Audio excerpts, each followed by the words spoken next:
Hubo tiempo para hacerle alguna pregunta, pero quedaron pendientes comentarios y reflexiones por parte de ustedes, sobre todo en la valoración de lo que son las propuestas que escuchábamos en el bloque anterior. Marta.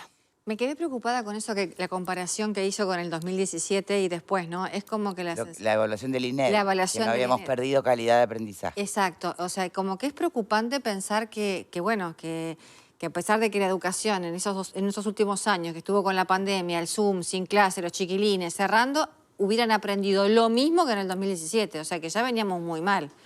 Quisiera pensar que con todas estas tutorías y estos planes no sé, ayornamiento y equiparación se va a subsanar para trabajar en una mejor calidad de educación, porque lo cierto es que vos mirás algunos chiquilines cómo escriben o cómo hablan, faltas de ortografía, hablan un idioma paralelo, tienen un desconocimiento general. Entonces, bueno, la verdad que no deja de ser preocupante.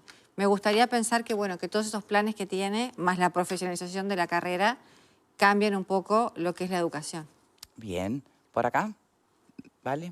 No, yo creo que son un montón de buenas ideas, ¿no? Que creo que todos tienen buenas ideas y todos han trabajado en mejorar la educación. El punto es que la educación mejore, digamos, ¿no? El punto es empezar a ver los resultados. Claro, porque, o sea, buenas ideas, yo creo que hablábamos con todos los ministros, con todos los directores de ANEP, con todos los ministros de Educación y Cultura, y todo el mundo quería que la mejor educación. Yo creo que para que la educación mejore y sea transversal como él plantea, es multifactorial. Creo que de la misma forma que cuando hablamos del Ministerio del Interior y cómo cortamos esa delincuencia que viene de generación en generación, digamos, en este caso, un niño que no se alimenta bien no aprende. Si no aprende, luego no tiene oportunidades para obviamente, hacer una carrera universitaria, ni que hablar para luego poder conseguir trabajo. Entonces, creo que la brecha es muy grande y que hay muchos niños que en realidad no desarrollan, evidentemente, su cerebro porque no comen como corresponde, no hacen, a veces la única comida que tienen es la que hacen en la escuela. O sea que realmente creo que va a ser fundamental esto que decía Silva al final, de trabajar con otros organismos, algunos estatales, otros no, para que mejoren, para que se den todas esas condiciones para que realmente todos los niños tengan igualdad de oportunidades, ¿no? Y que no sea un discurso. Y por el otro lado me preocupa en la reforma, más allá de que él plantea que hay diálogo con los trabajadores, me consta de escuchar a los trabajadores decir todo lo contrario. Entonces yo entiendo que no hay ninguna reforma de la educación sin los docentes incluidos. Entonces esa para mí es una gran preocupación en cuanto a que los cambios van a ser buenos si en realidad los docentes están comprometidos en ese cambio, están incluidos en ese cambio y también pueden aportar porque son los que están todos los días trabajando con los estudiantes, ¿no? Entonces, quizá esa es mi mayor preocupación en cuanto a todo esto positivo que planteaba Silva. Bien, ¿por acá? ¿Marta o Pablo? No, a ver, el debe en la educación está, ya lo sabemos. Venimos de un 75% de chiquilines que no terminan en el liceo, o sea que no es ninguna novedad eso. Sí observo que conforme pasa el tiempo, no se ve tampoco una solución rápida a este problema. Producto de la pandemia, del problema con los gremios y demás. Yo no estoy de acuerdo ahí con lo que decía Valeria en cuanto a que tienen que estar, los docentes tienen que estar mano a mano con las autoridades. Se votó un cambio, hay un cambio, y estar mano a mano con las autoridades no es la cogobernanza, que eso es lo que no existe más. Y esa es una gran parte del problema que tenemos hoy en la educación. No es un tema de que no se le dé intervención a los docentes, es un tema de que ya los docentes no cogobiernan, los gremios de educación no cogobiernan. Entonces, eso claramente crea una brecha que se puede dibujar de 50 formas diferentes por parte de los gremios que dicen tal o cual cosa, que no los escuchan, que no los entienden, que no los dejan aportar absolutamente nada. Creo que no es así. Lo único que claramente ya no cogobiernan y eso claramente trae un problema. Y quiero hacer una puntualización con respecto al tema que hablamos al principio. Estoy totalmente de acuerdo con lo que decía Pepe, que esto es un tema económico, el tema del cierre de la frontera. Yo recuerdo y escuchando a Pepe recordaba cuando se cerraron los free shop acá en este país por allá por el mes de marzo, y fue tal la presión de los comerciantes de los free shop y de los comercios en general, pero sobre todo de los free shop, que en pleno, estamos hablando que fue esto en marzo del año pasado, ¿verdad? Que en plena pandemia, a los 3 meses, los free shop volvieron a abrir. Esa es una realidad, por la cantidad de dinero que movían. Sí, y los ómnibus que Y veíamos por todas partes hordas de ómnibus que llegaban a hacer compras a los free shop y al resto de las ciudades limítrofes, dígase el Chuy, dígase Rivera, etc. La foto de Rivera era cotidiana. Entonces, Que no me vengan con que estamos cuidando o no a la población, con el PCR y con lo demás. Esto es un tema de plata. Y está bien, porque dentro del manejo de una pandemia hay que manejar la economía. Es clarísimo eso. Pero, Pablo, Pero no vamos a dibujar una cosa con la otra. Lo que es y lo que no es, no es. Y si el comercio afectaba a Rivera y a los free shop de forma tan considerable que iba a quebrar la economía de esos departamentos, bueno, señores, y se abrió.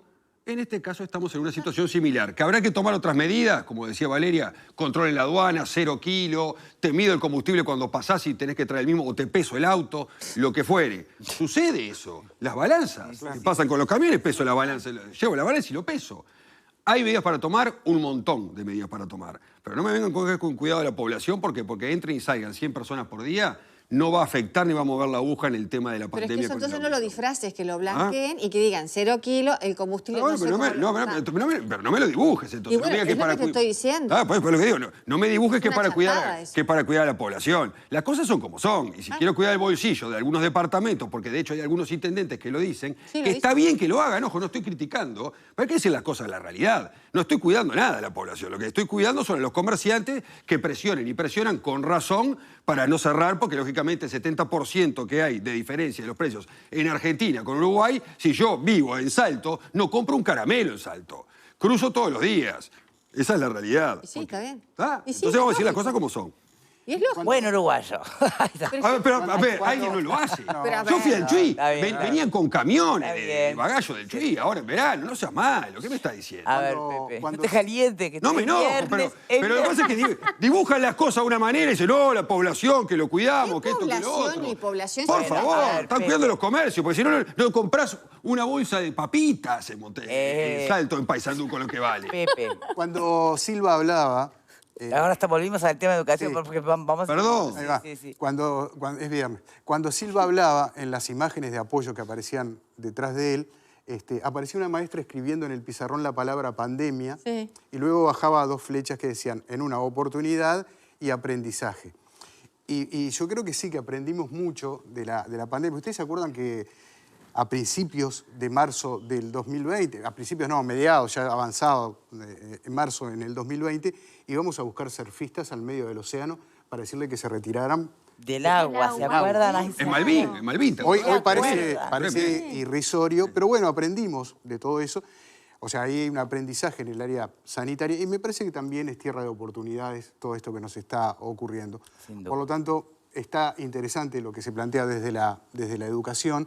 Me parece que el protocolo va en esa línea y ojalá que podamos tener un año lo más normal posible porque ha quedado claro, no solamente acá, sino a nivel mundial, el impacto que ha tenido la pandemia en los niños a todo nivel, ¿no? En su salud mental, física, a tal punto que los especialistas más requeridos han sido los pediatras, los oftalmólogos, los nutricionistas y los dentistas, entre otras cosas para los niños. Bueno, son pasadas las 4 de la tarde. Hoy es un día de movilizaciones, ¿vieron? Es verdad. Empezó o empezaba hace un ratito una movilización de productores que trasladarán desde el Palacio Legislativo a la Plaza Independencia ovejas muertas por ataques de perros. Una protesta puntual. Luego también está una marcha y una movilización también vía internet en contra de la violencia, puntualmente en contra de la cultura de la violación, así lo han denominado. Y a propósito, no sé si están al tanto de lo que vivió Débora Rodríguez. Sí, Terrible. la Bueno, insultaron. la verdad, repudio total a ese tipo de violencia de odio y apoyo a Débora. Totalmente.